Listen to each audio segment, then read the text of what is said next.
আচ্ছা, আপনাদেরকে একটু বলি আজকে যে ব্রেকফাস্টটা দিই সেটা কেমন খেতে। তো এই যে আমি খাচ্ছি, এটা ফ্রেঞ্চ টোস্ট।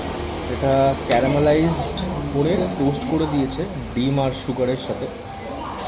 আর কলা, এই যে এখানে এটা দেখছেন ছোটো ছোটো পিস করে দিয়েছে, গোল গোল করে পিস, খুবই সুন্দরভাবে। আই থিঙ্ক এটা হানি দিয়েছে, তো হানি দিয়েছে আর এখানে ডেকোরেশন করে দিয়েছে। খেতে মারাত্মক ভালো, দিস ইজ ভেরি নাইস। মানে আপনার মনে হচ্ছে কোনো সফট কোনো স্যান্ডউইচ খাচ্ছেন এরকম মনে হচ্ছে আপনি যদি টোস্টটা খান। দেখা কি কেমন হবে খেতে।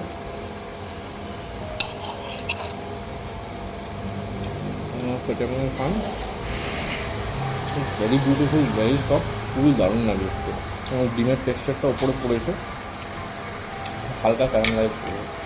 তো আপনারা যদি আসেন এখানে খ্রিস্টান টাওয়ার থেকে, আপনাদের ব্রেকফাস্ট কিছু বিএচ পান প্যারাডাইসের কথা বলছি, স্পেসিফিক কিছু ব্রেকফাস্ট আছে 10-12টা আইটেম, ওর মধ্যে থেকে আপনি সিলেক্ট করতে পারেন। এখানে বাফেট সিস্টেম নেই, বাট যে ব্রেকফাস্টগুলো আছে it is very very nice খেতে। আপনাকে আমি বেকন স্যান্ডউইচটাও দেখাই, আমার বউ খাচ্ছে এরকম দেখতে সুন্দর, খাওয়া হয়ে সেদ্ধ, ভালো খেতে। ভেতরে ডিম দিয়ে এবং বেকনের পুর দিয়ে দিয়েছে।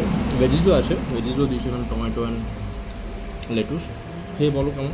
ভালো খেতে, ভালো খেতে বলছে। খেয়ে ফেলেছি তো we are enjoying very much and আশা করি আমাদের ফিফি টুরটাও ভালো হবে। তো সঙ্গে থাকুন, দেখতে থাকুন।